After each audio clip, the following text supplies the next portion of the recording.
Gervais Restaurant, authentic French cuisine in Silicon Valley.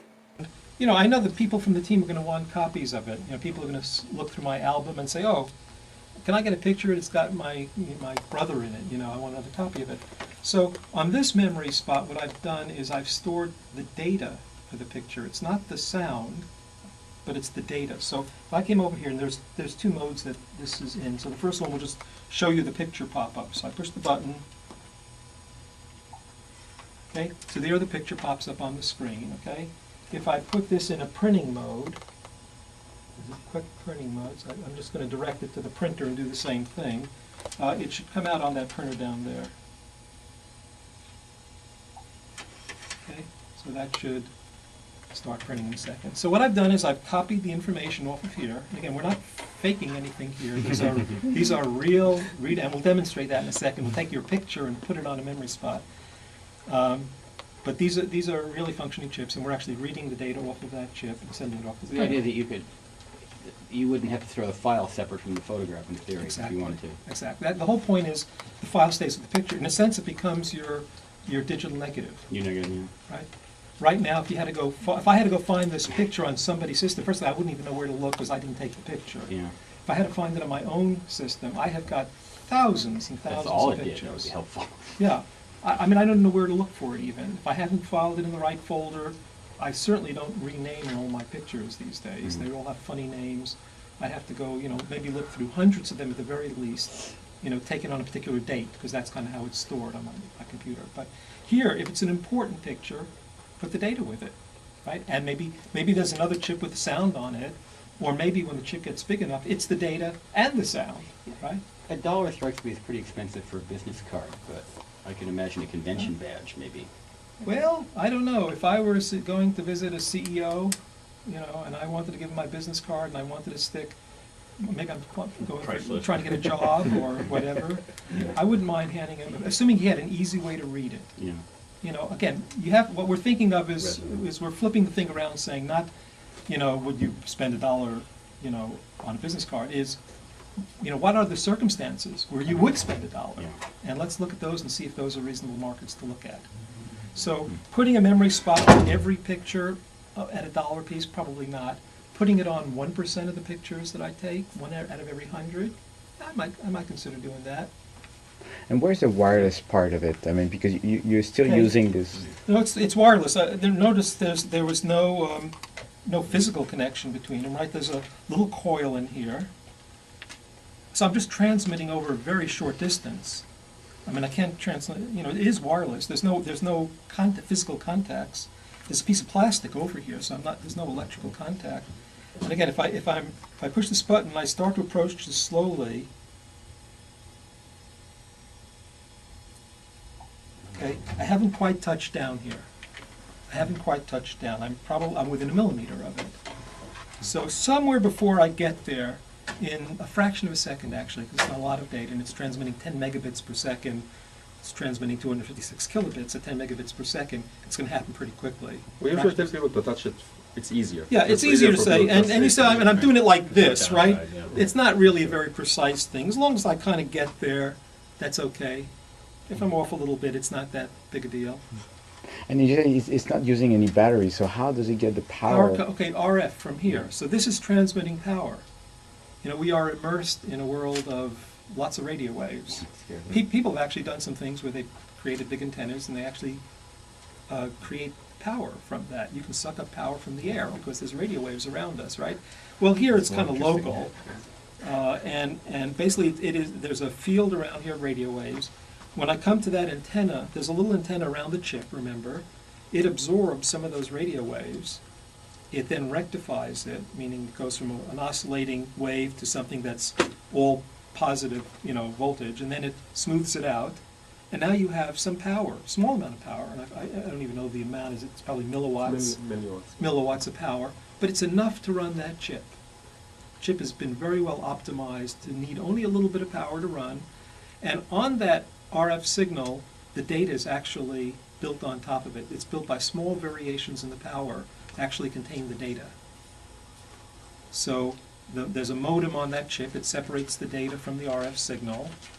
and then you have your data. Is there any issue with data integrity? I mean, what circumstances would interfere with the data being transmitted? I mean, Well, I mean, if I move this away, but it also happens so fast.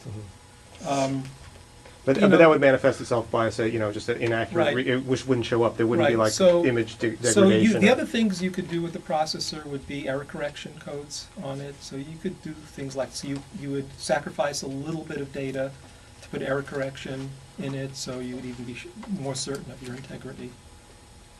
I think, again, because we're operating so near field, I don't really have to worry about, interference sources getting between them. And how would it work if you integrate that chip in a cell phone? Yeah. That it means that it would suck up the power from the cell Yeah, phone? so I mean, again, I envision, it doesn't work this way today, and cell phone companies would have to do it, but here's my cell phone. I envision, there's all sorts of menus on here, the standard sort of menu, that there would be one which would have a little picture of a memory spot, and I'd go over to that, and it would say, okay, push that, and it would say, so what file do you want to transfer? And maybe I'd already recorded a picture on here, so I'd go over to the picture file. And then it would say, okay, touch the spot, push the button, so I'd go over and touch it, push my button, and the picture would simply be transferred to it. Okay? It would supply the power from the cell phone to the antenna, and then transfer a picture. And that's a very low amount of power as well. Yeah, it's not- much less than yeah. your Bluetooth when you use your headset. Oh, it'll be a lot less than just looking at the picture on the screen, which takes a lot of power. Have you guys talked to the FCC about this yet? Or is Yeah, that, yeah. What we've done is compliant, so we don't have a problem with that. Mhm. And how much did you say the reader will cost? Again, Or it depends on volumes, it depends on how integrated this might be. So in a phone, there are probably some common components, whether this is a completely separate device. What we think it will be is something under $5, but we don't know exactly. It depends on the actual implementation. What I usually find is that when the research guys estimate how much something costs, most of the time they're high. Most of the time they don't think about production in low-cost economies, in Mhm. very high volumes, that complicated parts can be stamped out. We think that they cost a lot of money, but actually they only cost pennies. The perfect example is toys for McDonald's. If you look at the little toys with little hinges on them and screws, we think of anything having screws in it and little functional parts to it have got to be expensive, dollars at least. And yet we know they must make those things for 20 cents with screws. That's so I think And pretty soon videos. so $5 is probably, if I were going to integrate it into something else, it's certainly not going to be more than that, and could be less, could be $2 or $3 worth of parts. When you come up with $1, Yeah. is that based, I mean, I'm looking at this thing and thinking, how could this thing cost more than, a nickel to actually manufacture? Is it a more expensive process to build? I mean, thinking out 5 years from now, then, But I want to sell it for $1. okay, wait a minute. Well, I mean, So, but if you're right. talking about the little, I mean, there may be another Right. business model. Alien, I was just reading about this. So Alien is a company that makes little RFID chips, and I think they've been either quoting or selling them for 5 cents a piece, something in that order.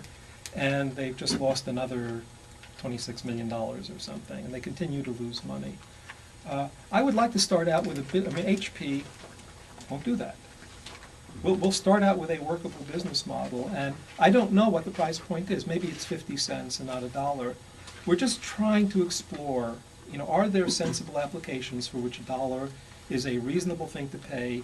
My gut feel is that, and I don't know this for a fact, my gut feel is that that could be a business if it's $1.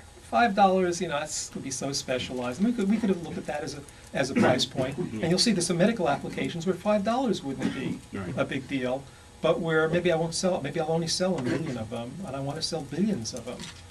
But there are billions of photographs out there. There's many billions of photographs, increasing rapidly. If I could get 1% of those to have a memory spot on it at $1, I have a business. Is there a way you could embed this into photo paper? Yeah.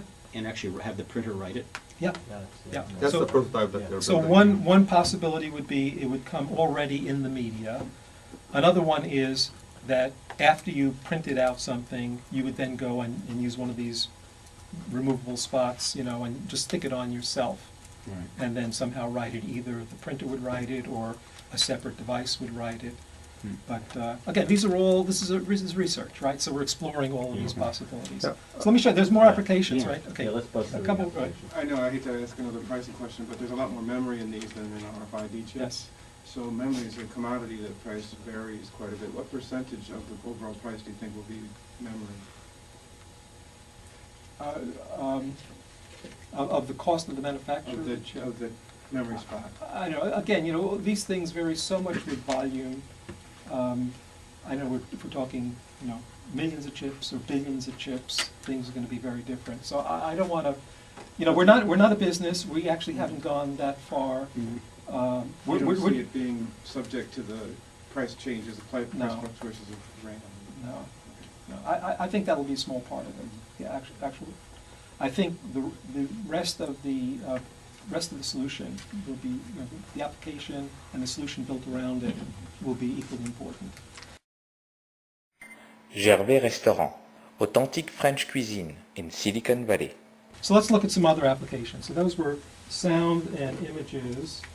Let's look at just quickly I don't know which one to start with. Let's document some games. Okay. Well, since I did sound and, I want to move that. Oh, by the way, here's one more. I'll just show you this one sound. All these kid things are cute.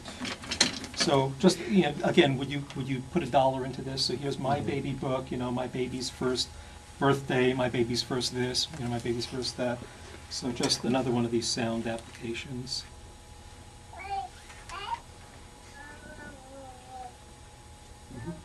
Isn't that worth $1? Yeah, to have or to At avoid? least. Well, I mean, but this is a book that the kid's going to keep for the rest of his life.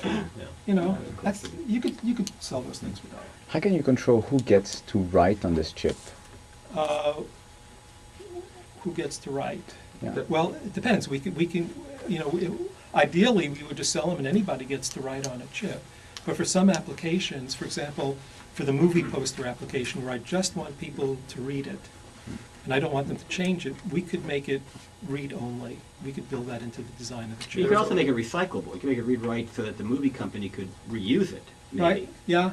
You probably don't want I'm sure there's a way to do that. I don't know the detail of that, but we start out with things that are just rewritable with anything you want. It could be sound. The same chip could be used for sound, text, or video. Same chip. So it doesn't really care. Because I'd like, to have my family to write on the baby book, Oh, but I don't absolutely. want to have my friends to There's be an able. authentication process as well that you need to enter a password, for example, Right. before you can write. Yeah. That's also We part of the could application. there's lots of different variations. So you want it, we could probably do it. But, Howard, just to elaborate a little bit more on this application, because he's got a wonderful scrapbook over there from his daughter's graduation. Point is, when you can put sound and video and additional material on printed material, it just changes the experience, as you've seen here. So imagine sending a photo of your grandchild to grandma, or your child to your grandma, and she's singing happy birthday.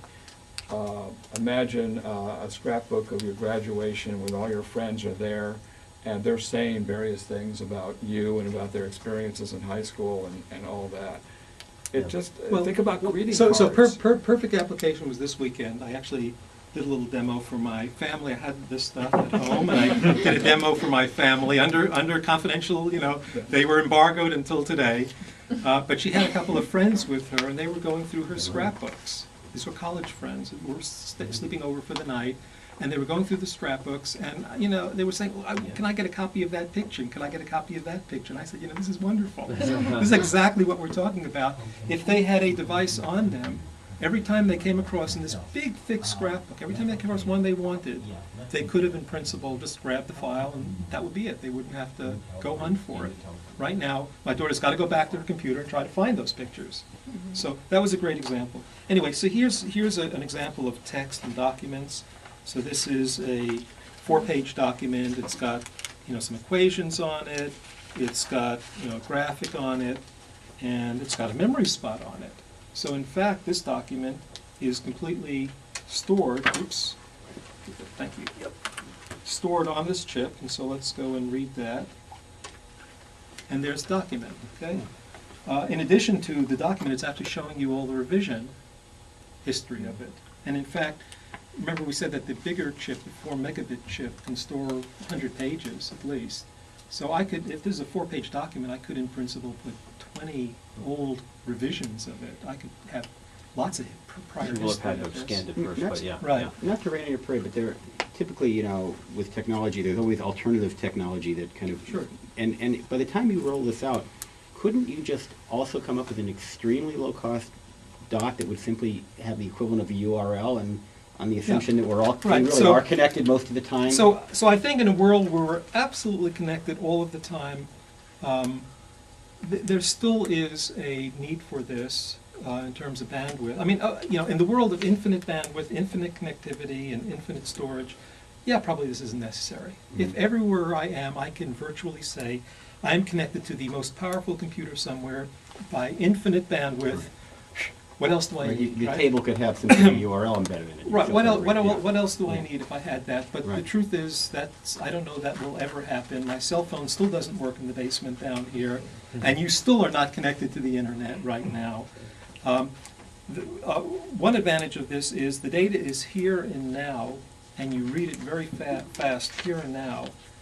If ever it takes some time to download something, one possibility, by the way, is that you could use both of those in combination. So I could envision, for example, wanting to download some information where I get the first part of it here and now off the memory spot, and maybe the phone company wants to, through your cell phone, wants to download you the rest of the song or the rest of the album.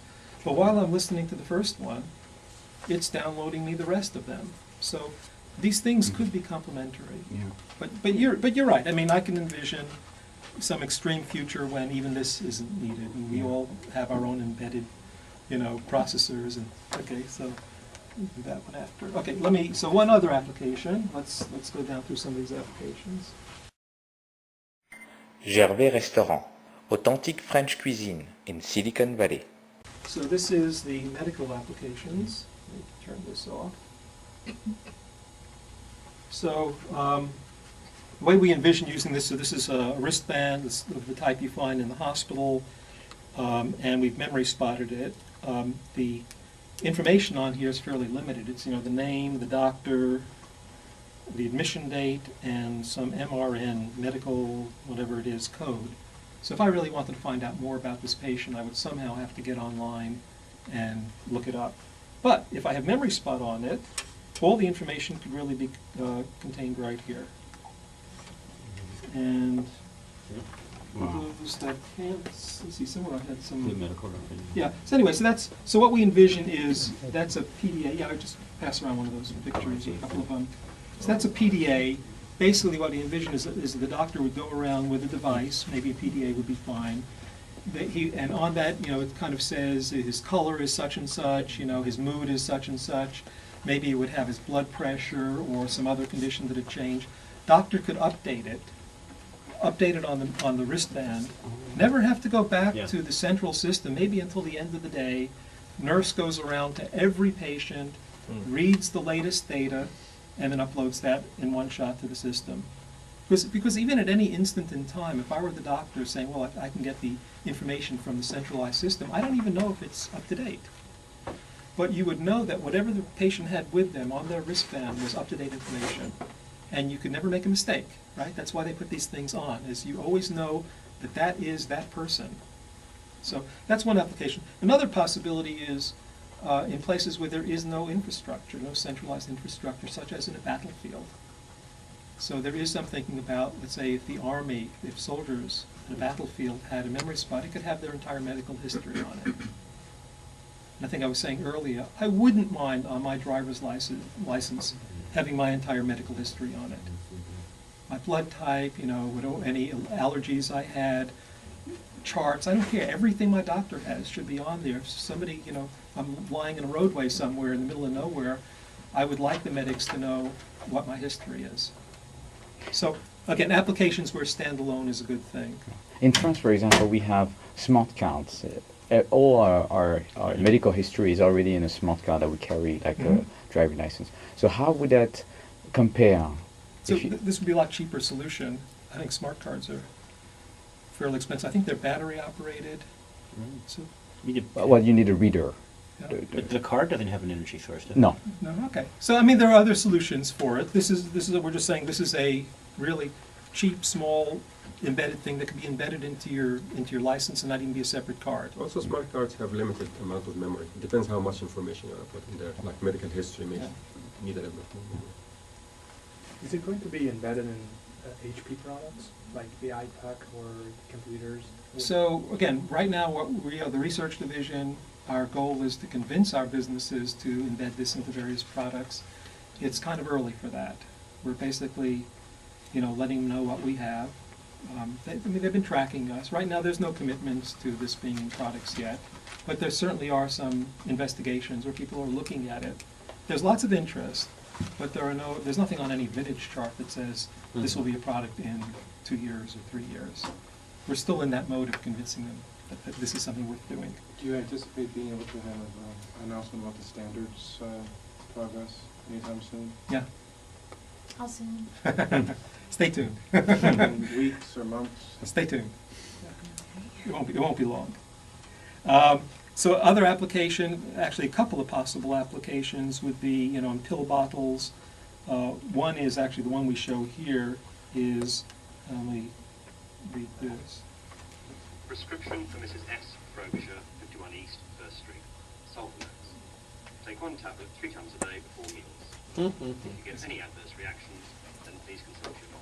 No more trying to read the... No more. If you look at your pill bottles, the size of the print on it, it is tiny. Especially since most old people have to take pills. Yeah, that's right, isn't that? See, I thought you were going to put them in the pills themselves. Well, actually, Is that... and the thing actually it didn't pop up here, but actually I read it at the same time, was a much more detailed description of what's actually in. I can't do this upside down here. I was actually sort of serious about that. Couldn't you use it as a delivery mechanism to get data into places that you couldn't ordinarily get it, or is that kind of... So I'll get in a second. So this has dosage and adverse effects, and it's actually like a 3-page document covering all the information about the pills that are in here. Again, stored on this. So. One second, let me get this. So, question about... Well, I when you said pharma, I had this vision that you were going to actually put them inside the pills, which I may be absurd, but it does seem like it's a way to deliver data to let's say you had to get data inside some machine somewhere, where you only had a very small... Right, but remember, my reading mechanism has to be within a millimeter, so I would have to still touch it. Okay. Yeah. So, I mean, they have things like that. They have wireless cameras, little pills that you take and photograph your insides. But yeah, I don't see that on Can we do the this. game next? Yeah. I just have to Okay. Could those chips take any alternate form of input other than radio? In other words, could you attach it to, say, a chemical container that might change its state, like something go bad, and then read the input off of that and display variable information, say, if a product is, past its sell-by date, this milk is bad. You could, I think you could, in principle, have a sensor connected to it that encoded some information that you could read maybe when you came up There's a clock in it. Yeah, there are people who are doing things like this, right? Temperature sensors. So let's do the games. Gervais Restaurant, authentic French cuisine in Silicon Valley. Put it on your internal organs. That's what I was thinking. Okay, so here's a card that says Pac-Man on it. Imagine this maybe as a birthday card you're sending somebody. A physical card, but on it we have a memory spot, and if I were to go read that chip, it actually has the Pac-Man game running on that chip. Finally something useful. Right, yeah. And then for the real old-timers, this one has a kind of paddle pong game that is, both of these are actually playable. 3D and... Maybe. Oops, I missed it already. Yeah, I played with them. They actually work out. So in fact, again, this gets back to physical card with a digital electronic game just attached to it. There are other things. I don't know anybody's got kids that play these other, like Pokemon games where they get powers. Wow, that's the one. Well, I don't think Pokemon is, but there are follow-ups. There are other games, and I've lost track of it. Pokemon was enough for me, right?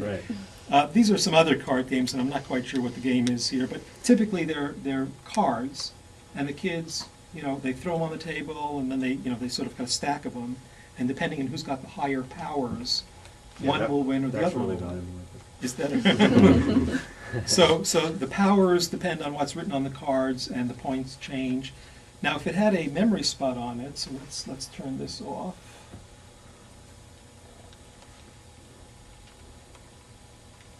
So the way I envision these being used, and again, we're just sort of throwing out some possibilities. I can read that, and so on the screen I've got much more information than that's on the card here.